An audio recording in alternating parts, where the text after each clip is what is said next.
বেলাল বলে, হুজুর কারণ কি? আপনি জানতে চান কেন? তো আল্লাহ পাক তোমাকে এত ভালোবাসে, আল্লাহর বাড়ি আরশে আজিমে তোমার আওয়াজ আমি শুনতে পাইছি, আরশের ফেরেশতাদের কাছে তোমার গুণগান শুনতে পাইছি। তুমি কি আমল করো? সুন্দরের আমল। সুন্দর হইলে সুন্দর হওয়া যায় না, আর কালো হইলে মিস্ত্রি হয় না। সুন্দর একটা ভিন্ন জিনিস। বেলাল কালো হইয়াও ছিল সুন্দর, এমন সুন্দর আমার সুন্দর আল্লাহ তার সুন্দর বাড়ি নিয়ে গেছে বেলালকে। সুবহান। আমরা কি সুন্দর হইতে চাই? কথা কর না। আমরা কি হইতে চাই? সবাই কর না কা, কেটা কেটা রাজি আছি? আরো জোরে, আরো জোরে আল্লাহু আকবার। হ্যাঁ, এই যে হাত জাগাইছি, এই যে হাত জাগাইছি, এই হাতও কত সুন্দর। এত সুন্দর হাত আল্লাহ আর কোন মাখলুককে দেয় নাই। সুবহানাল্লাহ কইবেন না? আল্লাহ, এই যে মুখ দিয়ে আওয়াজ দিয়ে বলতেছি, এত সুন্দর আওয়াজ আল্লাহ কোন মাখলুককে দেয় নাই। এত সুন্দর একটা জিহ্বা আল্লাহ কোন মাখলুককে দেয় নাই। এই বান্দার জিহ্বাটা যত সুন্দর হয়ে যাবে, তখন ওই বান্দা এত দামি হবে, এই পচা গান্দা জমিন থেকে বান্দাকে আল্লাহ উঠাইয়া আরশে আজিমে নিয়ে যাবে। এমন মানুষ দুনিয়াতে আছে সুন্দর, সিজদা দেয় জমিনে, এক সিজদায় আল্লাহর আরশে চক্কর মারি আসে। এমন সুন্দর মানুষ দুনিয়ায় আছে। এই সুন্দরও চিনলাম না আমরা। মুখটা হইতে হবে সুন্দর। কি হইতে হবে? কথা কন না। হ্যাঁ, আপনি যতই সুন্দর হন, চেহারা সাদা হন, টাকাওয়ালা হন, চেহারা ভালো,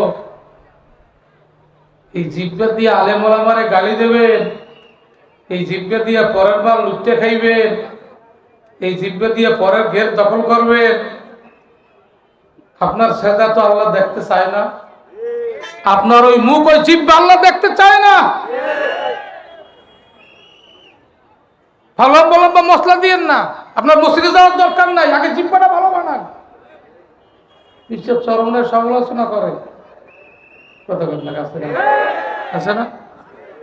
আগে ছিল অমুকের দালাল, এখন হয়েছে অমুকের দালাল, মার খেয়ে হয়েছে, দাঁত ভাঙছে, কয় কি কয় না? চিন্তা করতে পারেন এগুলো কত বড় ন্যাকেট হয়ে গেছে। কিছুদিনের জন্য একটু গেটের খাইবে, টাকা পয়সা স্বার্থ, কিছুদিনের জন্য একটু ক্ষমতা টমতা থাকবে, এই জন্য কার সমালোচনা করে জিতবা দিয়া, এ চিন্তাও করে না, চিন্তাও করে না। আচ্ছা আপনারা বলেন, সুন্দর মানুষ তৈরি হয় কোন জায়গায়? স্কুল কলেজ ইউনিভার্সিটিতে। আমি সমালোচনা করিনি, স্কুল কলেজে তো লাগবে, কিন্তু পৃথিবীর মধ্যে দেখা যায় সুন্দর মানুষ তৈরি হওয়ার কারখানা হইল এই সুন্দর মাদ্রাসাগুলো, কোরআনী মাদ্রাসাগুলা। সুন্দর মানুষ তৈরি হওয়ার ফ্যাক্টরি, কারখানা, মাদ্রাসা। কারণ কি? ওখানে আল্লাহ পাকের সুন্দর বাণী, আল্লাহর কালাম শিখানো হয়।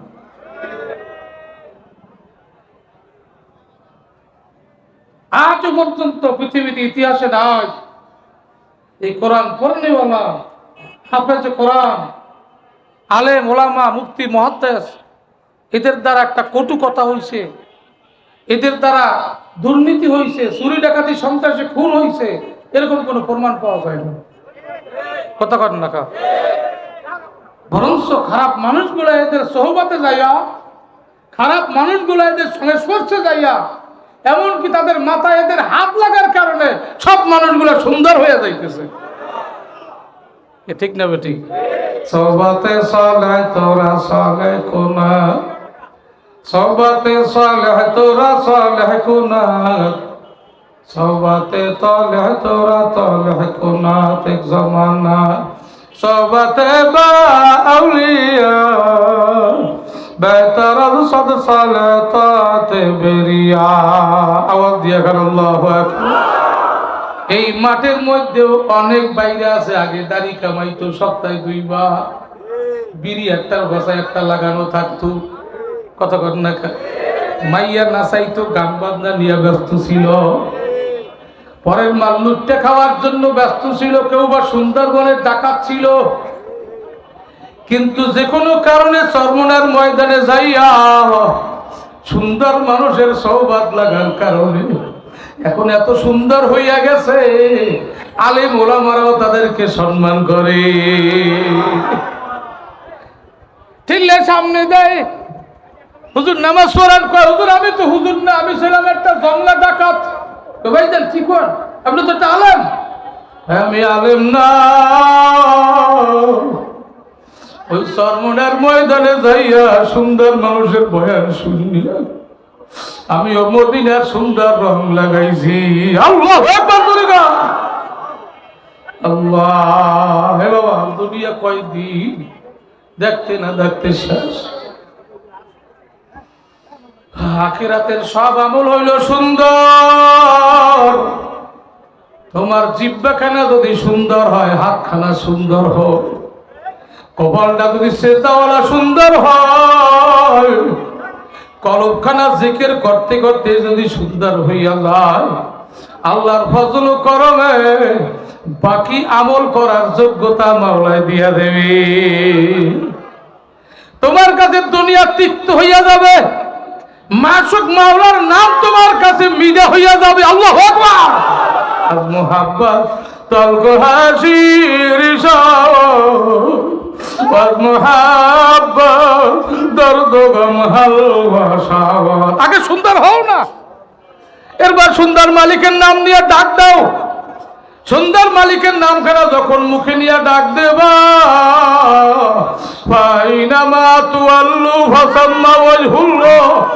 আল্লাহ আল্লাহ, এবার যেদিকে তাকাবা সেদিকে মাসুক, যেদিকে তাকাবা সেদিকে মাওলা। যে সুদিমান কানাল্লাহ আযালা হতরাব সুকে কানাল্লাহ লা। আল্লাহু আকবার জোরে গান, আর জোরে আল্লাহু আকবার। আগে মুখখানা সুন্দর বানাও, দেহখানা সুন্দর বানাও, এরবার দেখবার সুন্দর নামে কি মজা, সেজদার মধ্যে কি মজা, কি আরাম। আল্লাহু আকবার। মদিনার রঙের মধ্যে কি আরাম। আফসোস লাগে, আফসোস লাগে, চরমনার বিশ্বাস সাহেকে চর্ম নাই, আর কিছু না হইলেও তাদের চেহারায় তো মদিনার রং। তখন না কা তাদের চেহারায় কিসের রং? হ্যাঁ, কি বলো তুমি, চিন্তা করছো? তোর নাম কি মুসলমানের কাছে আছে? তোর নাম কি মানুষের কাছে আছে? চিন্তা করে কথা বলিস।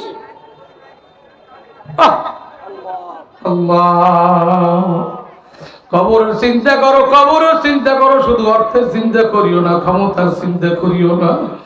সুন্দর মানুষ হও, সুন্দর মানুষ হইয়া যখন জমিনে রওনা দেয়, যেদিকে যাবে, যেদিকে যাবে, আল্লাহ কওয়া নাহানু আকরাবু ইলাইহি মিন হাবলিল ওয়ারিদ।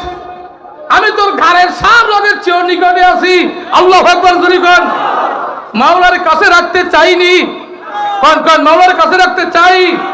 কে কে চাই, কে কে চাই জোরে কোন। আল্লাহু আকবার। আল্লাহ তুমি কবুল করো। এবার ইস্তাহওয়াজা আলাইহিম শাইতান ফাআনসাহুম যিকরাল্লাহ।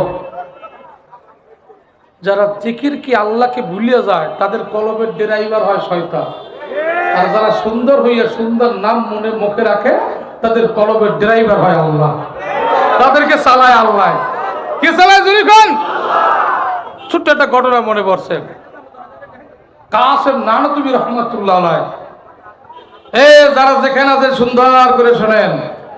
কাসেম নানতুবি রহমাতুল্লাহ আলাইহি ওনাকে একবারে দাওয়াত করছেন। উনি তো দাওয়াত কম খাইতেন, খুবই হিসাব করে দাওয়াত খাইতেন। একটা পানও যদি কেউ দিতেন, অনেক গবেষণা করতেন কথার কথা, যেটা খাওয়া যাবে কি না, এটার অর্থ হালাল কি হারাম, আল্লাহর কাছে সাহায্য চাইতেন। উপর থেকে সিদ্ধান্ত আসলে খাইতো, নাইলে খাইতো না। উনি খানার বৈঠকে ঢুকিয়া, মজলিসে ঢুকিয়া এক মাথার থেকে আরেক মাথার থেকে বাইর হইয়া সালাম দিয়ে রওনা হয়েছে।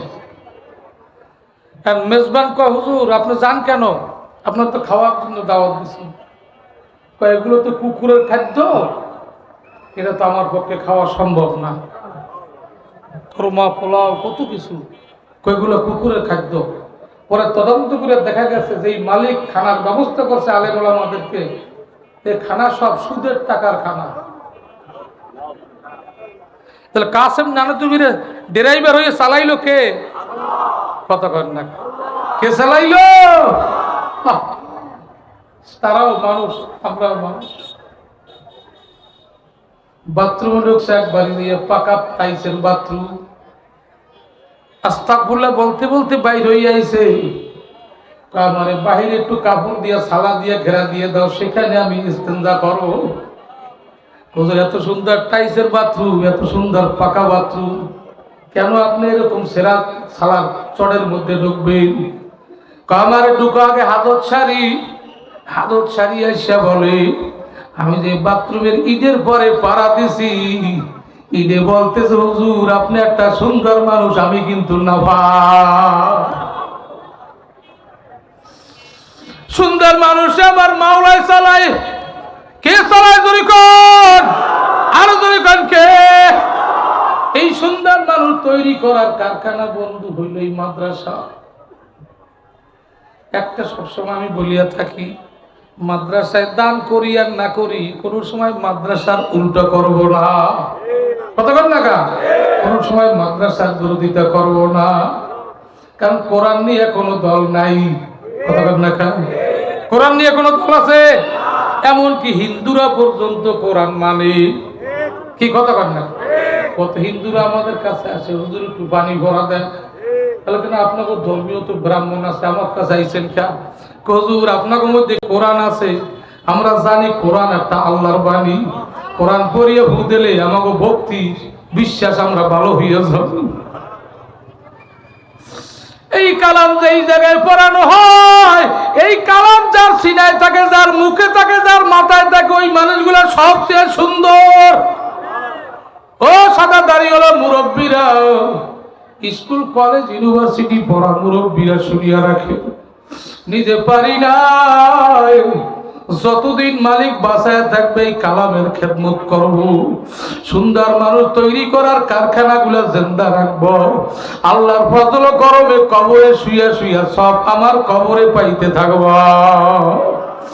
আমি এক জায়গায় লজিং ছিলাম, তখন ক্লাস 8-এ পড়ি, ওই সরিডাঙ্গা মাদ্রাসায় মিঠাখালী।